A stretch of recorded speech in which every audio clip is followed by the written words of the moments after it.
Ah bah voilà, on a failli y aller. Oui, Et des belles cérémonies. très belle cérémonie, oui. Oui. Serment un petit peu long. À Icône, Ah, pour faire toute la théologie. De relation. ça fait long.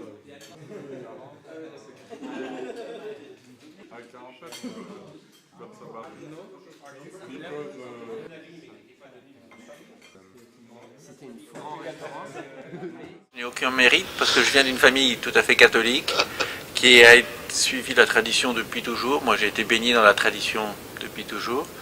Donc quand j'ai compris ou entendu que le bon Dieu m'appelait à son service, il était normal, je dirais naturel ou surnaturel si vous préférez, de rentrer à Icône. Donc je suis rentré à Icône en 84 et été ordonné en 90. Et puis en 90, j'ai été nommé par mes supérieurs en poste à Genève pendant 5 ans. Et puis j'ai fait une année à Salvan, qui était une école de la fraternité pour le secondaire en Suisse. Et j'ai ce triste palmarès de l'avoir fermé. J'ai été envoyé à Lévis, au Québec, au Canada, dans une autre école. Je ne sais pas si c'était pour la fermer, mais cette fois-ci, je n'ai pas respecté le contrat. Et j'ai été dans cette école directeur pendant 7 ans. Puis un matin de janvier 2003, j'ai reçu par fax, assez tôt le matin, un fax qui me présentait les vœux de mon supérieur général. Très honoré, mais en fait, c'était la ligne du fond qui était intéressante et qui disait qu'il me demandait de me mettre à l'apprentissage de l'anglais. Donc j'ai respecté cet ordre et j'en suis toujours à l'apprentissage 8 ans après. Depuis 8 ans, je suis à Winona, comme directeur du séminaire de Winona. Alors le recrutement est assez impressionnant parce que c'est un recrutement qui comporte à peu près entre 25 à 30 vocations par an. Il faut bien comprendre aussi que ces vocations vont rentrer tout d'abord dans une année d'humanité. On a une année de plus, si l'on peut dire, et maintenant on met quasiment systématiquement tous nos candidats dans cette année d'humanité. Donc on a 20, 25, 30, ça dépend un petit peu des années, mais on peut arriver à 30 et on commence les années scolaires avec une moyenne de 90-95 séminaristes. Actuellement nous en avons une 78-80, donc, mais répartis sur 7 ans. Et avec évidemment un fort contingent au départ, bien, il y a une forme de pyramide qui s'installe, ce qui est tout à fait normal. Nous avons actuellement 7 professeurs, donc, dont moi-même, M. Labidine, qui sera avec nous demain pour ce voyage avec les frères, et qui est maître des novices. Donc il s'occupe particulièrement des frères. Et nous avons aussi la particularité d'aider nos confrères des États-Unis. Vous savez que les distances aux États-Unis ne sont pas les nôtres, donc elles sont assez grandes. Et d'une manière systématique, nous avons une chapelle au séminaire, et nous avons également une autre chapelle à 4-5 heures de route, une autre petite chapelle un peu plus loin, et puis une fois par mois, nous allons à Honolulu avec un confrère pour desservir la chapelle de Honolulu et de Hilo, qui est sur une autre île. Et puis nous avons aussi un petit problème de logement. Alors nous avons des séminaristes au départ qui sont 3 par chambre. Donc nous sommes Winona, pour situer un petit peu pour ceux qui ne connaissent pas peut-être. Winona est au nord, au centre-nord des États-Unis, dans le Minnesota, mais au sud-ouest du Minnesota, tout proche du Wisconsin, à côté du Mississippi. Et nous avons une belle maison qui a été construite à la fin des années 40 pour les dominicains. Donc un ancien couvent dominicain qui a servi de terre d'exil pour le père Brooke Berger à l'époque. Donc vous voyez, les Français qui sont envoyés là-bas ont une réputation un peu sulfureuse. Alors nos séminaristes sont principalement originaires d'Amérique du Nord, avec un fort contingent d'Américains purs américains, et puis quelques Canadiens. Et alors nous avons de ci, de là, quelques Français. Nous avons actuellement 2 Français, un Indien qui va être ordonné prêtre cette année, un Indien des Indes qui va être ordonné cette année, et puis de temps en temps nous pouvons avoir des Mexicains, mais principalement c'est vraiment des Nord-Américains et qui maintenant viennent de nos écoles. Quel pourcentage viennent des écoles de la fraternité? Alors maintenant, je peux dire qu'on est à 70%. Oui, comme en France. Oui, c'est ça. Ce qui aux États-Unis est vraiment une performance. Parce que les écoles ont eu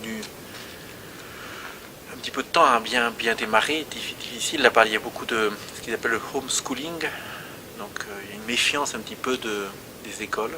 Mais petit à petit, ça produit ses fruits. Nous avons alors des vocations qui sont nées dans des familles protestantes. Nous avons des convertis, donc il y en a quelques-uns quand même, dont un qui s'est converti en apprenant le français à Paris et qui un jour a découvert une église qui rentrait, puis il y est resté, puisque l'église était Saint-Nicolas du Chardonnay, que vous connaissez bien, et donc il a vraiment démarré sa conversion à Paris. Il est d'ailleurs très intéressant parce qu'il parle le français parfaitement, mais avec l'accent du titi parisien des années 50. Je pense que là, il a plus connu cet accent dans les bistrots parisiens qu'à Saint-Nicolas. Il est actuellement en Nouvelle-Zélande, avec l'abbé Couture. Alors, nous avons actuellement 5 ordinations à la prêtrise prévues au mois de juin, le 15 juin. Et nous aurons également ce jour-là 10 ordinations au diaconat. Et derrière, l'année suivante, nous avons actuellement 14 candidats. Mais là, c'est vraiment du pronostic de 1 an et quelques mois à l'avance, ce qui est déjà difficile dans nos régions de pronostiquer, mais alors aux États-Unis, impossible. Souvent, nos amis américains sont très généreux de nature, donc s'élancent, se donnent, sont très positifs, et puis après quelques années réalisent qu'en fait ce n'est pas ce que le bon Dieu attendait d'eux. Et ils le réalisent souvent lorsqu'ils sont devant la porte. Mais alors si on suit ce que vous dites, le séminaire ne sera pas suffisant dans les années qui viennent. Alors ça, c'était une question à laquelle je devrais répondre en présence de mon avocat. Quand je suis arrivé il y a 8 ans, il m'avait été dit qu'il fallait chercher un petit peu une autre solution parce qu'on allait avoir un problème. Dans les années 50, il y a eu une floraison de vocations de maisons religieuses. Aux États-Unis, on se retrouve avec beaucoup de bâtiments construits dans les années 50 et qui sont des coquilles vides. Donc il est peut-être possible que dans un avenir plus ou moins proche, Monseigneur Felet prenne la décision de nous demander de construire.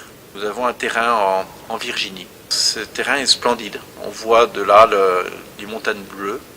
Notre plus proche voisin est un ours. Nous avons demandé les permissions et notre meilleur soutien a été un pasteur baptiste qui nous a soutenus parce que nous sommes des hommes de Dieu. Alors, aux États-Unis, pour recevoir de l'argent, il vaut mieux bâtir que réparer. Ça tient à l'histoire des États-Unis. Et donc ça serait un deuxième séminaire où Winona serait transférée. Alors je pense qu'il faudrait que vous alliez poser la question à Monseigneur Felet, parce que c'est encore en débat. Vous vivez en Europe, au point de vue social, a été vécu il y a plusieurs années aux États-Unis. Nous sommes à l'avant-garde. Mais au point de vue religieux, ils sont très conservateurs. Le protestantisme américain a détruit le tissu social. Mais au niveau religieux, alors ils obéissent à la loi. Donc si vous voulez, ça dépend beaucoup de l'évêque du lieu. Si l'évêque du lieu dit non, notre ligne, c'est comme cela, ils vont suivre. Mais d'une manière générale, la décadence religieuse remonte à cet indifférentisme des années 50 ou 60. Alors si en Europe vous avez des lieux ou des rues dans des villes qui sont des rues ou des lieux commerçants, aux États-Unis, ce sont des rues et des lieux qui sont religieux. Et vous avez un temple baptiste, anglican, n'importe quoi. Et puis aussi, pourquoi pas, au milieu, une église catholique. Et donc, il y a un grand magma là, et on prend le plus offrant. Et il est très intéressant de partir aux États-Unis avec sous le bras le livre de Marcel de Corte, L'homme contre lui-même. Et puis sous l'autre bras, peut-être quelques livres de Thomas Molnar, vous avez eu l'occasion de le lire, qui explique fort bien le problème, qui est un problème de cassure au niveau de la nature. Donc un bon cœur, très bon cœur, vraiment de très bonnes gens avec des très bons cœurs, et une intelligence qui, elle, est dans le flou, qui n'est pas formée. Et il y a, depuis que la fraternité est aux États-Unis, un travail qui se fait, qui donne des fruits. On en a la preuve avec ces rentrées de séminaristes impressionnantes. Et il est vrai que nos confrères sont très généreux, n'hésitant pas à aller à une distance de Paris-Moscou pour la messe le dimanche, tous les dimanches, alors bien sûr en avion, mais ça demande quand même beaucoup de générosité, beaucoup de fatigue, beaucoup d'exposition à toute cette ambiance des aéroports qui est très désagréable. Et puis ils travaillent avec des familles qui sont très généreuses. Donc nous pourrions être vraiment très surpris par les États-Unis avec des belles vocations, des hommes vraiment très généreux et qui veulent mettre les mains à la pâte pour leur pays. Et avec ce travail et cette direction qu'impose l'abbé Rostand depuis maintenant 2 ans, je crois qu'on pourrait dire qu'il faudrait faire attention quand les États-Unis s'éveilleront, si l'on peut dire. Mais il y a vraiment de très très bonnes nouvelles et de un très beau travail qui est fait actuellement aux États-Unis. Alors je ne connais pas tous les détails parce que bon, c'est le travail, le job, si vous me permettez, de monsieur l'abbé Rostand, mais il est évident que là, il y a tout un travail de semence qui va porter des fruits, qui commence déjà d'en porter.